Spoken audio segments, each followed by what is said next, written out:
For round 2 of the World Rally Championship, the teams head north, a long way north.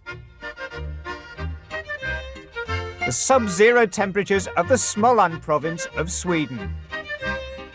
Karlstad, the frozen lakes and the frozen forests. Normal traditional Swedish pastimes are now being put forward in favour of rallying. And Kenneth Eriksson is the local hero. But Colin McRae is the man that they're all watching for his spectacular style. Can Colin McRae make the spectacle stick with a result?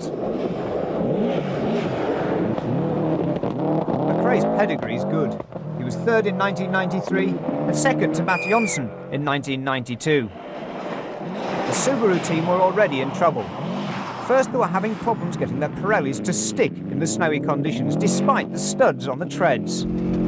Secondly, the oil pressure on the Subarus was going off the clock in the cold conditions.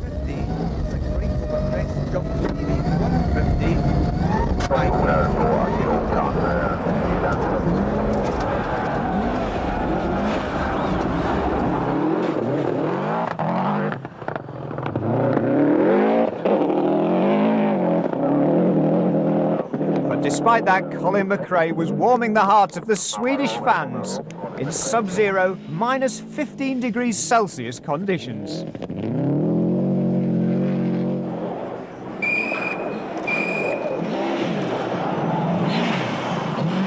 Carlos Sainz in the second of the Subarus was pushing just as hard. Twice world champion, winner of the Monte Carlo event, pushing just a little too hard in Sweden.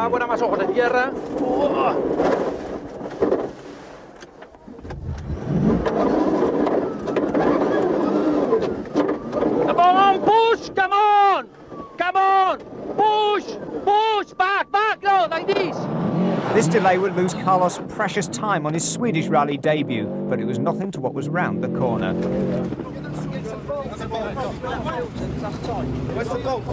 It seems, and we can only presume at the moment, that the oil pressure relief valve stuck on the car and gave it 8 bar of oil pressure.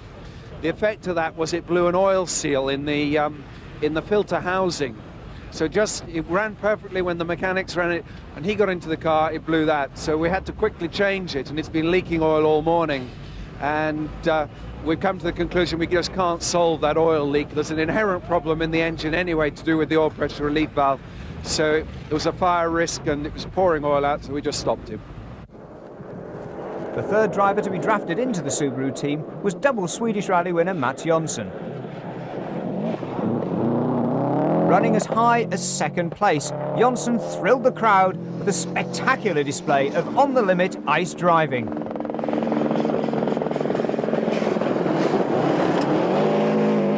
However, although he and Colin McRae finished 4th and 7th at the end of the second day, they were neither set to start day 3. Reigning world champion Didier Auriol was right on the limit from the word go in his Toyota. The team had switched from their regular tyre suppliers Michelin to a local tyre known as the Lappy, and the chisel-edge snow tyres were working for the Frenchman.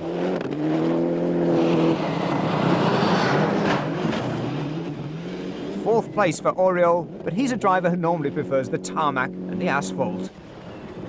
The question was, what could Juha Kankkunen do? The answer was spin. Kankkunen dropped back to 9th place, then clawed back the positions to close second by second on his teammate.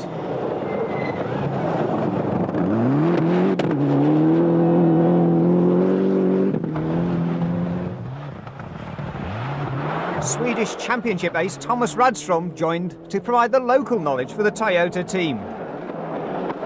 It was a clever piece of strategy by Toyota. Radström's leading their challenge in 3rd place.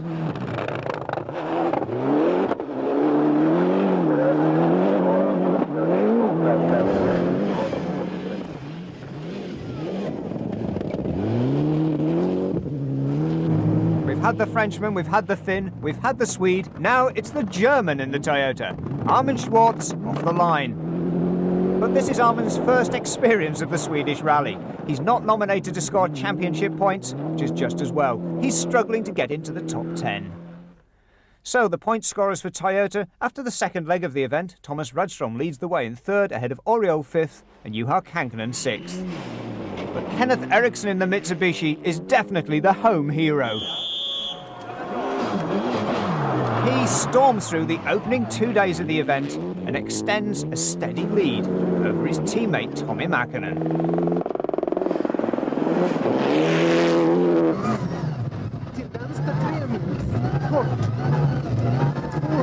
Outright fastest on 8 of the opening 18 special stages, Eriksson is definitely at home in his home country.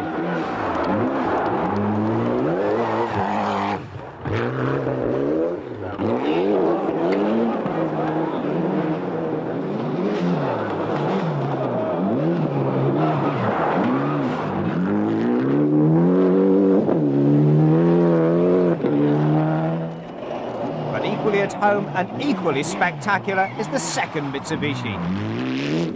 The flying Finn Tommi Mäkinen has attracted support from across the border. He's even been featured on their national lottery. And a storming performance by the Finn brings him to within just 1 second of Eriksson's lead. Heading into the night and towards the final overnight halt, the question is, will team orders rear their ugly head? You're 1 second behind your teammate, Kenneth. Will team orders apply tomorrow? I don't have any idea. That's up to the manager. We'll see tomorrow. Oh, I don't know. I will try to stay ahead of Tommy if it's possible, and I think I have a good chance. Do you think team orders will be put into play? I don't know. Well, I don't think we're in a position to give team orders. I mean, I know they've come in here tonight a second apart, and it's, you know, there's going to be a big fight. That's natural, but we'll see how things go in the morning. We'll see what the conditions are like. The decision made by the Mitsubishi team management was that Kenneth Eriksson would be allowed to hold on to his overnight lead. Meanwhile, in the Ford camp, Francois Delacour and Bruno Thierry were both on their first ever Swedish events. The Ford team had also drafted in Stig Blomqvist for his 26th Swedish rally to add some experience to the side. For Delacour's, it was a very steep learning curve. And a brief lesson too. Mingled with the powder snow, there is oil smoke in the slipstream of the Escort Cosworth. Delacour heading for retirement after just 12 stages with a blown engine.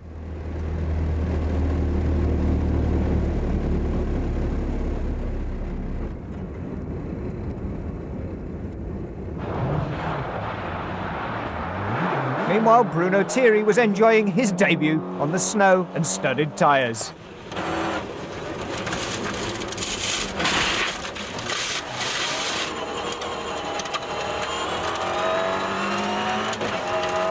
Yes, 2 stations we went 2 times off the roads.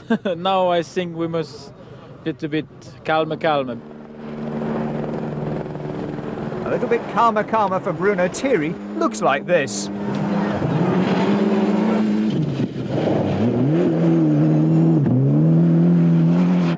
Contrast that with the smooth style of Stig Blomqvist, the ice rallying veteran. World champion in 1984 at the wheel of an Audi Quattro, he started his career here in Sweden in Saab 96 two-strokes.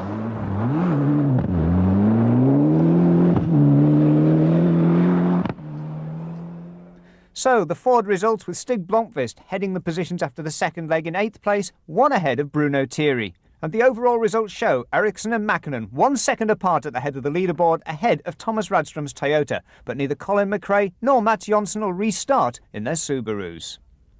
But problems of a different nature for Kenneth Eriksson as the day dawns.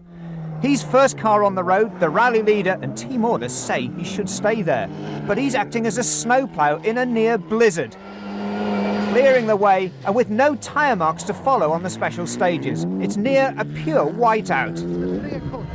Break 30, vänster ingång, inför 1 plus, halvlång,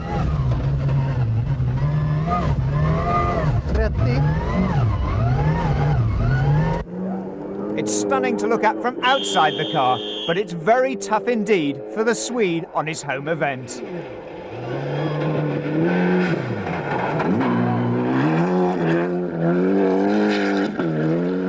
As he clears the tyre tracks, life's a little easier for Tommi Mäkinen. He has something to follow, and he takes full advantage.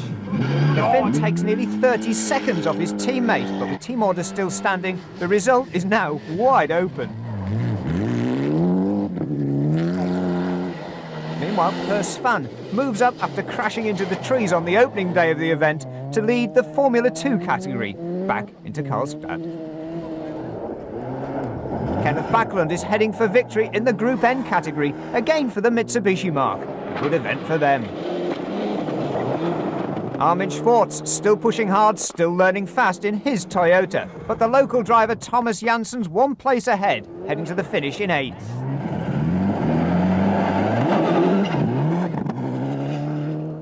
In 7th place overall, the veteran Stig Blomqvist, proving there is no match for experience in a Swedish blizzard.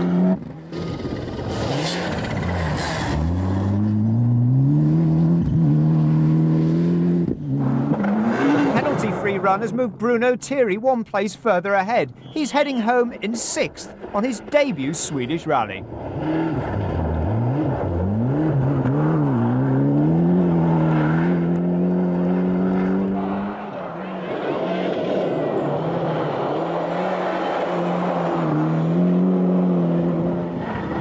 Didier Auriol's heading home 5th, but he's disappointed with that result. Still feels that the Toyota is down on power compared with its opposition.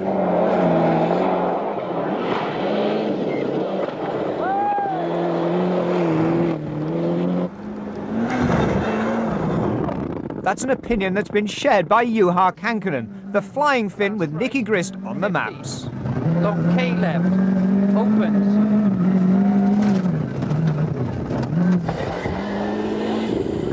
An inspired drive by Kankkunen moves him ahead of Auriol in the final stages. He's heading home in 4th.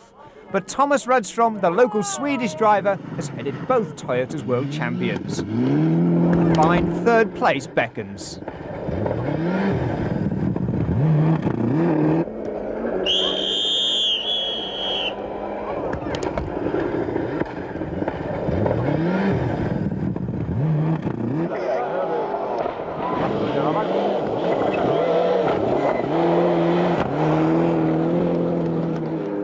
But ahead of them both, it's a Mitsubishi 1-2. Tommi Mäkinen first on the road, now with nearly a 30-second advantage over his Swedish teammate.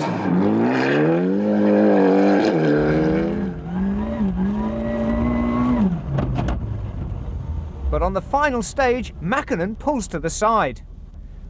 The team orders that stood overnight are still in force. He has to wait, to the jeers of the crowd. The Swedish sense of fair play is outraged, even surpassing the thought of having a Swedish rally winner. Tommi Mäkinen takes the time penalty, heads to the finish in 2nd position. The moral winner perhaps, but the man who'll head the leaderboard back in Karlstad is Kenneth Eriksson. It was unfortunate in the end there, we had to slow them down on the last day, but they had 2 days of hard competition and they came in last night a second apart, and we decided that that was enough and we would now hold the position and get to the finish. There was too much risk for them to be driving flat out today against each other. No, we have a fantastic car, fantastic suspension, a good team, and tyres has been working very well, and I think it's a packet of everything. So a controversial result to the Swedish rally, but it's Kenneth Eriksson who'll go down in the record books as the winner. Tommi Mäkinen perhaps the moral victor in 2nd place. Mitsubishi though 1-2, with the Toyotas 3rd, 4th and 5th, and Ford beaten into 6th and 7th. Mitsubishi's result though will move them to the head of the Manufacturers' Championship, and Tommi Mäkinen's 2nd place will move him to the head of the Drivers' Title race, ahead of Juha Kankkunen by 3 points, with Carlos Sainz, Kenneth Eriksson and Francois Delacour completing the top 5. In the Manufacturers' Title race, Mitsubishi's round 100 now takes them ahead of Ford, Toyota and Subaru, heading into round 3.